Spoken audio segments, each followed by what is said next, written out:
வணக்கம் ஃப்ரெண்ட்ஸ். தாவேக கட்சியினர் ஆரம்பத்தில் இருந்து இப்போ வர எந்த அளவுக்கு மக்கள்கிட்ட போய் பேசிகிட்டு இருக்காங்கிறத நாம் பார்த்துட்ருக்கோம்.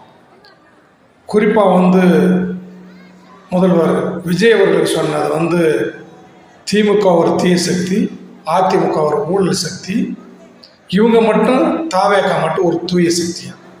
தூய சக்தின்னு சொல்கிறதுக்கு அந்த மூஞ்சியை பார்த்தாலே யார் தூய சக்தின்னு சொல்லி தமிழ்நாட்டு மக்களுக்கு நல்லா தெரியுது.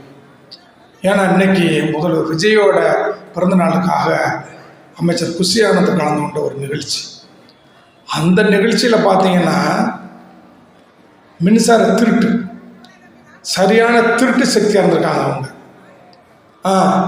அந்த மின்சாரத்தை ஒரு நிர்வாகியோட வீட்டில் இருந்து எடுத்து நீங்கள் செலவு பண்ணுங்க. ஏன் பப்ளிக்கில் இருக்கிற பில்லர்லேருந்து எடுத்து நீங்கள் திருட்டுத்தனமாக நீங்கள் அந்த நிகழ்ச்சியை நடத்துகிறீங்க? அப்போ நீங்கள் இந்த சின்ன சின்ன விஷயங்கள்லேயே உங்களால் நீங்கள் ஒரு நேர்மையை அடக்க முடியலன்னா அப்போ மற்ற பெரிய பெரிய விஷயங்களில் நீங்கள் எந்த அளவுக்கு ஊழல் பண்ணுவீங்க, எந்த அளவுக்கு திருடுவீங்க, அரசு சொத்துக்களை எப்படி திருடுவீங்கிறது இதுக்கு இதே ஒரு பெரிய சாட்சி. அதனால் நீங்கள் சும்மா தூய சக்தி தீய சக்தி இந்த பட வசனமெல்லாம் பேசிகிட்டு இருக்கிறதெல்லாம் இங்கே எடுபடாது. மக்கள் உங்களை கண்காணிச்சிட்டு இருக்காங்க. இது மகா மடத்தனமான செயல்.